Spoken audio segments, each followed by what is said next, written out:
1,00,000 మంది శివభక్తులతో కలిసి మహారుద్రాక్ష పూజలో పాల్గొనండి. వెంటనే కాల్ చేసి మీ పేరును నమోదు చేసుకోండి. నమస్తే రమగారు. నమస్తే జయ.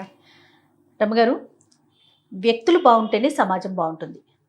వ్యక్తుల్లో తేడా ఉంది, దుర్గుణాలు ఉన్నాయి, సమాజం కూడా ఆటోమేటిక్గా ఒకరి నుంచి ఒకరికి స్ప్రెడ్ అయి మారిపోతుంది కదా. అదే వ్యక్తుల్లో మంచి గుణాలు ఉంటే ఖచ్చితంగా సమాజం బాగుంటుంది. మన ఇల్లు బాగుంటుంది, మన ఇంటితో పాటు సమాజం కూడా బాగుంటుంది. ఆ సద్గుణాలు అనేవి అందరికీ సాధ్యం కాదు కదా. మనం ఏం దేవుళ్ళం కాదు. ఒక్కొక్కరిలో ఏదో ఒక చిన్న చిన్న తేడాలు కనిపిస్తుంటాయి కదా. కానీ వాటిని మార్చుకోవాలి, మార్చుకునే ప్రయత్నం జరగాలి.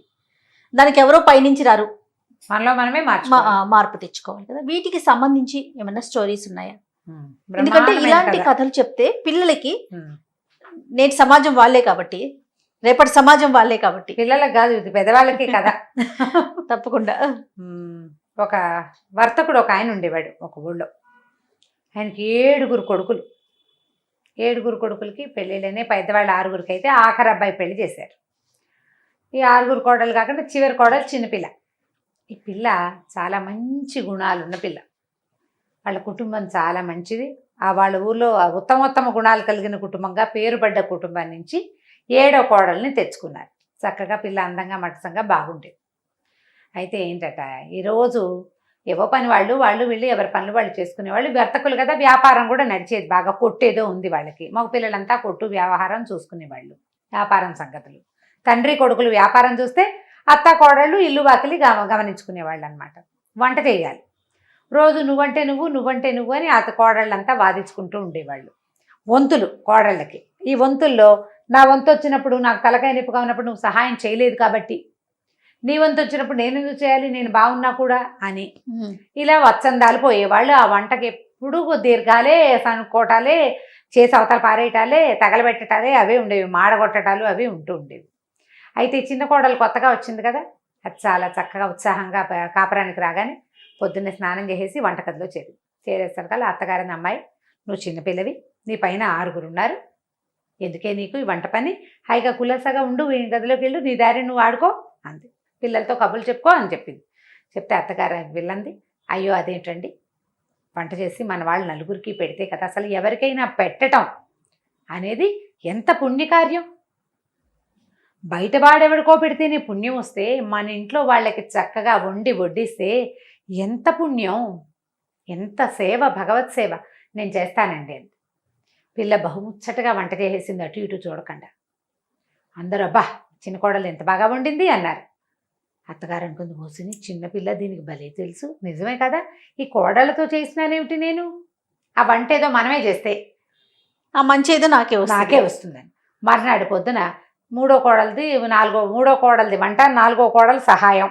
వాళ్ళిద్దరూ స్నానం పానం చేసి చక్కగా అలంకరించుకుని వచ్చేసరికి అత్తగారు వంటింట్లో గరిట తిప్పుతుంది. అదేమిటండి అత్తగారు మీరు వచ్చారు, ఎందుకండి అన్నారు. ఈ లోపల పెద్ద కోడలు వచ్చి, అదేమిటి అత్తయ్య మీరు వంట చేయటం, మేము 6-7 ఉంటేను అనేసరికల్లా ఆవిడేమంది, మీరు ఊరుకొండరా, సహాయం చేద్దురు గానిలే, ఇంత పెద్దదాన్ని అయ్యాను, నా చేత్తో వండి వడ్డించుకొని ఇవ్వండి నా పిల్లలకి నా భర్తకిను అన్నది.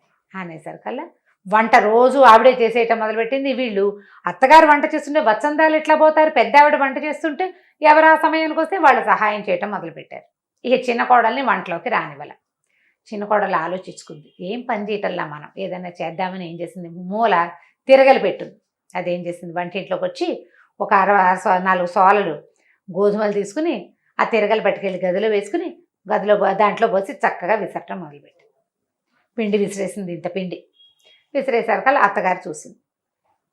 ఏమిటి అమ్మాయి తిరగలు పెట్టి విసురుతున్నావు అంటే, అవునండి మీరేమో వంట చేస్తున్నారు, తిరగలు మాత్రం ఏమి తక్కువకి వచ్చిందో, అది పుణ్యమే కదండి, తిరగట్లు విసిరితే. ఇప్పుడు మెషిన్ పిండి తెప్పిస్తున్నారు రోజు మీరు, అదేమో వేడి ఒంటికి, మెషిన్లో ఏమవుతుంది, పిండి అంతా వేడెక్కిపోతుంది అంతే. ఇప్పుడు ఈ తిరగట్లో పిండి చలవ చేస్తుంది, ఎంత బాగుంటుందో.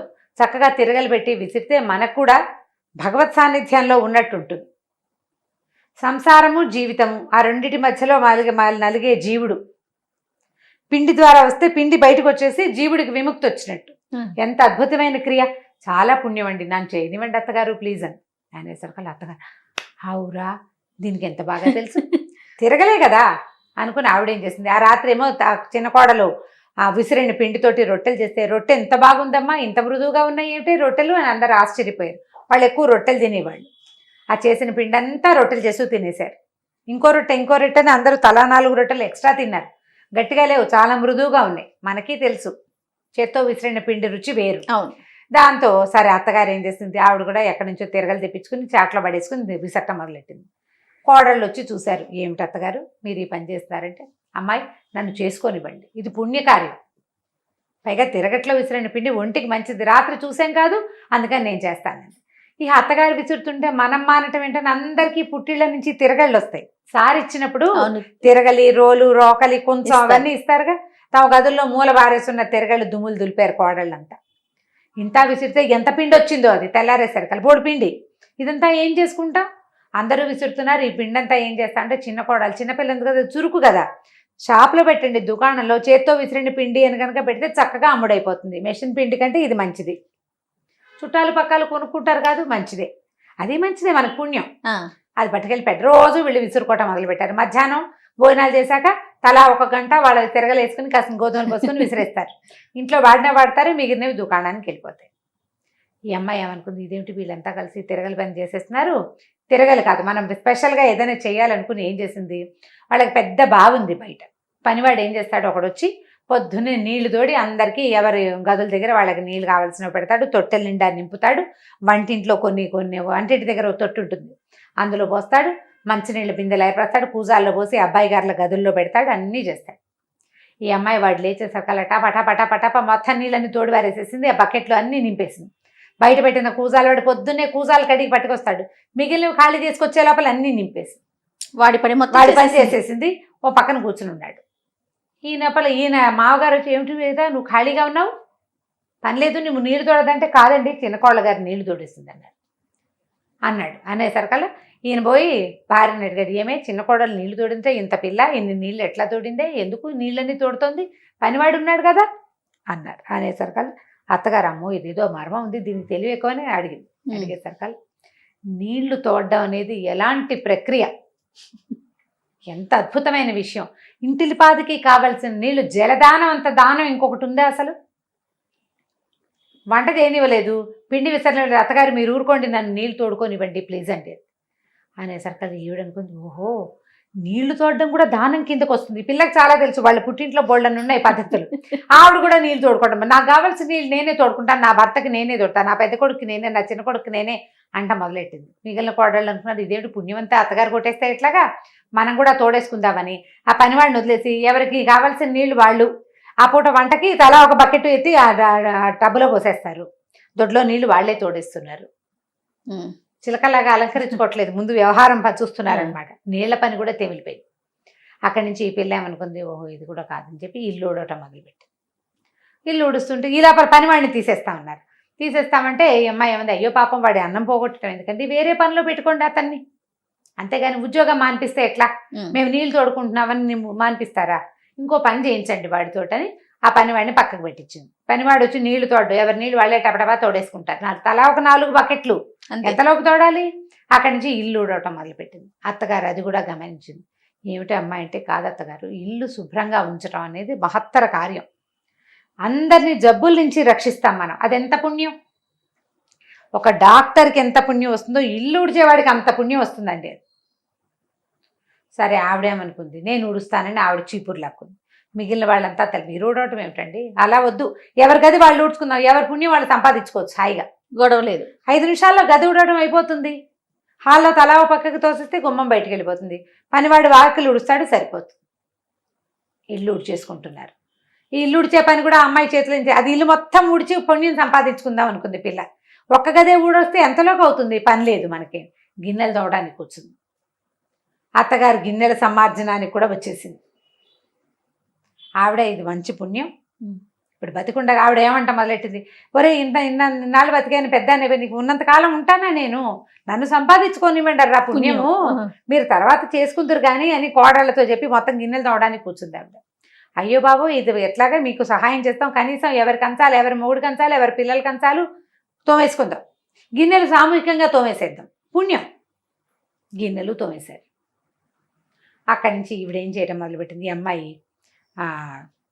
ఎవరైనా వాకిట్లోకి రాగానే ఒక గుప్పెడు బియ్యం తీసుకెళ్ళి వేయటం మొదలెట్టి, ఈవిడ అడిగింది, ఏమిటి అమ్మాయి అలా చేస్తున్నావు ఏమిటి అంటే, అది కాదండి, ఇన్ని పనులు చేద్దాం అనుకున్నా మీరు ఏ ఒకటి చేయనివ్వట్లేదు, దానమైనా చేసుకొనివ్వాలి కదా, నన్ను దానం చేసుకొనివ్వండి. దానం చేస్తే అద్భుతమైన పుణ్యం. ఏ దానము మీరు నన్ను చేయనివ్వట్ల, కనీసం నేను ఈ బియ్యము కాస్త గోధుమలు కొంచెం చారెడు గోధుమ పిండి ఎవరికైనా ఇస్తే అన్న పుణ్యం వస్తుందండి నాకు అనేసరికల్లా ఈవిడ ఏమనుకుంది, ఓహో దానం చేయాలి, సరేలే బియ్యాలు అవి అది ఎలాగో ఇస్తుందని ఈ సేటు గారికి ఉన్నారుగా భర్తకి చెప్పింది, ఏమంటే మీకు పని వాళ్ళు చాలా మంది ఉన్నారు కదా కొట్లో, వాళ్ళందరికీ బట్టలు ఇస్తానండి నేను అంటే. ఆయన సంతోషించాడు. పని వాళ్ళకి బట్టలు ఇవ్వడం తన ఖర్చు, తన భార్య ఇస్తానంటే ఓకే, ఆవిడ దగ్గర బోళ్ళు బట్టలు ఉంటాయి ఇచ్చుకుంటుంది. సరే అందరికీ బట్టలు ఇచ్చారు. మెల్లిగా కోడళ్ళు కూడా మొదలుపెట్టారు, బోళ్ళంతా మాకు పనికిరానివి ఎక్కువగా ఉన్నవి వస్తువులు చేరనివ్వకుండా ఇంట్లోకి ఏదైనా కొత్తది తెచ్చుకోవాలంటే పాతది తీసుకోమని ఎవరికైనా ఇవ్వటం మొదలుపెట్టారు. వీళ్ళింట్లో నిరంతరము చకచకలాడుతూ ఎవరి పనులు వాళ్ళు చేసేసుకోవటము, పెద్దగా మాట్లాడుకోవటానికి మాట్లాడుకుంటారు, పోట్లాడుకునేందుకు అవకాశం లేదు, టైం లేదు. గోధుమ పిండి విసిరేస్తారు, కొట్లోకి వెళ్ళిపోతుంది. అమ్మిన డబ్బంతా మామగారు కోడళ్ళకి ఇవ్వటం మొదలుపెట్టారు. వీళ్ళ చేతుల్లోకి డబ్బులు వస్తున్నాయి, వీళ్ళు గుడికి గోపురానికి వాకిట్లోకి వచ్చిన ముష్టివాడికి దానం చేస్తారు. సంపద ఇతోధికంగా రావడం మొదలుపెట్టింది. సంపద రాదు మరి, ఇస్తుంటే వస్తూ ఉంటుంది కదా. చుట్టుపక్కల వాళ్ళ సమాజంలో ఈ శెట్టిగారి సమాజం జనం అంతా చూడడం మొదలుపెట్టారు, ఏమిటి వీళ్ళ ఇంట్లో ఏదో చేస్తున్నారు అని. మెల్లిగా పెద్ద కోడలు ఫ్రెండ్స్, చిన్న కోడలు ఫ్రెండ్స్, మూడో కోడలు ఫ్రెండ్స్, ఏమిటే మీ ఇంట్లో మీరు ఈ మధ్య చాలా బాగున్నారు, నగలు చేయించాడు ఆయన కోడళ్ళకి, డబ్బులు ఎక్స్ట్రా వచ్చేసరికి నగలు నాణ్యాలు. ఈ చిన్న కోడలు ఏం చేసింది, తన నగలు పట్టుకెళ్ళి పెద్ద కోడలికి ఇచ్చింది, అక్కయ్య మీకు ఆడపిల్లలు ఉన్నారు, రేపొద్దున పెళ్ళిళ్ళు వస్తే మాకు ఇంకా పిల్లలు లేరు, మా పుట్టింటి వాళ్ళు బోళ్ళు నగలు ఇచ్చారండి, నాకెందుకు ఈ నగలన్నీ, పిల్లలకు పెట్టుకోండి చక్కగా నగలు పట్టుకెళ్ళి ఇచ్చేసింది. అది మరీ దానం అని చెప్తోంది. దాంతో ఇక వాళ్ళకి వీళ్ళకి ఇచ్చేసాటాలు మొదలుపెట్టారు. చుట్టుపక్కల సమాజంలో వాళ్ళందరూ కూడా మెల్లిగా ఈ పనులు పాటలు పద్ధతులు, పని వాళ్ళు ఉంటారు, వాళ్ళ పనులు వాళ్ళేవో వాళ్ళు చేసుకుంటారు. నేను నీళ్లు తోడుకోవాలి, నేను ఇల్లు ఉడుచుకోవాలి, నేను గిన్నెలు తోముకోవాలి, నేను నా వంట నేను చేసుకోవాలి, ఎవరి పని వాళ్ళు చేసుకుంటారు. వీళ్ళు చేయలేని పనులు చేయడానికి పని వాళ్ళు ఎలాగో ఉన్నారు. కిలకిల్లాడుతూ ఉన్నారు కోడళ్ళు, చక్కగా అందరికీ పిల్లలు పుట్టారు, పిల్లలకి పెళ్ళిళ్ళు అయిపోతున్నాయి, వీళ్ళు ఎంత ఫ్లరిష్డ్గా ఉన్నారు. ఈ విషయాన్ని తెలుసుకున్న మొత్తం వాళ్ళ ఊళ్ళో ఉన్న వీళ్ళ సమాజం జనం అంతా నేర్చుకున్నారు దాన్ని. కోడళ్ళు పని పాటలు చేసుకోవాలి, ఎవరి పని వాళ్ళు చేసుకోవాలి. పని పాటలు అంటే పక్క వాళ్ళ పని చేయొద్దు, నువ్వు నీ పని నువ్వు చేసుకో అంతే, నీ పని నువ్వు చేసుకో. వత్సందాలు పోవద్దు, వంతులు లేవు, వంట చేసేసేయటమే అందరూ కలిసి. ఎవరు ఆ టైంకి వంటింట్లోకి వస్తే వాళ్ళు పని చేసేస్తారు, పుణ్యం. ఎవరు నీళ్ళ దగ్గరికి వెళ్తే వాళ్ళు తోడేస్తారు, ఎవరు ఖాళీగా ఉంటే వాళ్ళు ఇల్లు చేస్తారు. అట్లా అన్ని పనులు చేసుకుంటేనే పుణ్యం వస్తుందని ఈ పిల్ల వల్ల ఈ సమాజం మొత్తం మారిపోయింది. మనం ఇప్పుడు చూడు, ఒకళ్ళు వాషింగ్ మిషన్ కొనుక్కుంటే మన ఫ్రెండ్స్లో వీలుగా ఉందని అందరం కొనుక్కుంటూ ఉంటాం, ఒకళ్ళు మిక్సీ కొంటే అందరం కొనుక్కుంటాం, ఆ మిక్సీ బాగుంటుంది. ఒకళ్ళు ఇప్పుడు వాక్యూమ్ క్లీనర్ కొంటే అందరూ వాక్యూమ్ క్లీనర్లు కొనుక్కుంటూ ఉంటారు. ఒకళ్ళు ఒళ్ళొంచి పనిచేస్తే ఇంకోళ్ళు ఒళ్ళొంచి పనిచేస్తారా? కొంచెం కష్టం కదా. ఉద్యోగాలు చేస్తారు, ఉద్యోగాలు చేస్తున్నాను జయ మనం కూడా. అప్పుడు పరిస్థితి వేరు, ఇప్పుడు పరిస్థితి వేరు. ఆడపిల్లల్ని చదివించటము, ఒకళ్ళని చూసి మెల్లిగా అందరూ మొదలుపెట్టారు. అమ్మాయిల్ని ఉద్యోగాలకు పంపించటము అందరూ మెల్లిగా మొదలుపెట్టారు. కాస్త లేటుగా పెళ్ళిళ్ళు, ఇవాళ రేపు ఎవరు చేస్తున్నారు అని. ముక్కు పుడక కుట్టించడం. నేను మా సచివతికి 2 ఆడపిల్లలు ఉన్నారు, చిన్నప్పటి నుంచి వాళ్ళని మేమే చదివించాం, మా దగ్గరే ఉన్నారు, పెద్దవాళ్లే పిల్లలు. నాకు ఆ ముక్కు పుడక సరదా, మాకు అమ్మాయిలు లేరు కదా, అందుకని ఏమేమి ఇవాళ రేపు ఎవరు కుట్టించుకుంటున్నారమ్మా వద్దు అంటుంది. ఎవరైనా కుట్టించుకోవడం ఎందుకే, మనమే స్పెషల్గా చేద్దామన్నా దాన్ని, ఎవరు చేయని పని మనం ఎందుకు చేయాలి? అది అందరూ చేస్తే అందరూ చేస్తారు.